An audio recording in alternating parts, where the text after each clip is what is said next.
Hello beautiful people, welcome back to my channel Salma Nabi natural talks. ఇవాళ మంచి ఒక రోటి పచ్చడి తోటి మళ్ళీ మీ ముందుకు వచ్చేసాను. ఇవాళ దోసకాయ తోటి రోటి పచ్చడి చేశాను. టేస్ట్ నెక్స్ట్ లెవెల్లో ఉంది. రండి ప్రాసెస్ ఎలా చేయాలో చెప్తాను. ముందుగా గ్యాస్ ఆన్ చేసుకుని ఒక కడాయి పెట్టేసుకుని, కడాయి హీట్ అయిన తర్వాత దాంట్లో ఒక 2 స్పూన్స్ ఆయిల్ వేసుకుని హీట్ చేసేసుకోవాలి. ఆయిల్ హీట్ అయిన తర్వాత 5 పచ్చిమిర్చి చీలికలను వేసుకోవాలి. ఇదే కారం, ఇంకేం కారం వేయము. పచ్చిమిర్చి అనేది మంచిగా ఫ్రై అయిపోయిన తర్వాత దీంట్లో ఒక గుప్పెడు కొత్తిమీర కూడా వేసుకుని మంచిగా ఫ్రై చేసేసుకోవడమే. దీంట్లోకి ఒక 1/2 టీ స్పూన్ జీలకర్ర కూడా యాడ్ చేసుకుందాం. ఈ 3 ఫ్రై అయిపోయిన తర్వాత ప్లేట్ లో తీసుకుని పక్కన పెట్టేసుకోవడమే.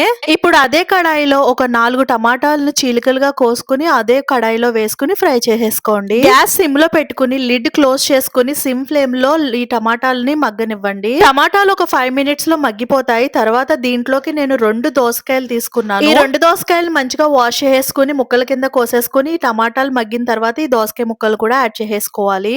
మొత్తం టమాటాలు దోసకాయ ముక్కలు మొత్తం కలిసేలాగా ఒకసారి మిక్స్ చేసేసుకుని గ్యాస్ సిమ్ లో పెట్టుకుని లిడ్ క్లోజ్ చేసి మగ్గనివ్వండి. ఒక 10 నిమిషాలకి దోసకాయ ముక్కలు మొత్తం కూడా మగ్గిపోతాయి. ఇప్పుడు ఏం చేయాలంటే ఒక చిన్న నిమ్మకాయ సైజ్ అంతా చింతపండు యాడ్ చేసుకోండి. ఒక 10 వెల్లుల్లి రెబ్బలు వేసుకోండి. ఈ వెల్లుల్లి రెబ్బల వల్ల పచ్చడి టేస్ట్ చాలా బాగుంటుంది. ఇదంతా కూడా మంచిగా చల్లారిపోయిన తర్వాత రోట్లో వేసుకుని కచ్చాపచ్చగా నూరేసుకోండి. ఇలా మనకి దోసకాయ రోటి పచ్చడి రెడీ అయిపోతుంది. ఈ పచ్చడికి ఒక తాలింపు ఇద్దాం, చాలా బాగుంటుంది టేస్ట్. ముందుగా గ్యాస్ మీద ఒక బాణీ పెట్టుకుని దాంట్లో ఆయిల్ వేసుకుని ఆయిల్ హీట్ అయిన తర్వాత 1/2 స్పూన్ పచ్చిశనగపప్పు, 1/2 స్పూన్ ఆవాలు, అలాగే 1/2 మినపప్పు, ఎండుమిర్చి, కరివేపాకు వేసుకుని మంచిగా ఫ్రై చేసేసుకుని ఈ తాలింపుని తీసుకెళ్లి పచ్చడి మీద వేసేసుకుంటే మన దోసకాయ రోటి పచ్చడి రెడీ అయిపోతుంది. తాలింపు ముఖ్యం, బిగులు చాలా బాగుంటుంది. తాలింపు వేసుకుంటే పచ్చడి టేస్ట్ నెక్స్ట్ లెవెల్లో ఉంటుంది. ఈ వీడియో మీకు నచ్చితే తప్పకుండా ఇంట్లో ఈ దోసకాయ రోటి పచ్చడి ట్రై చేయండి.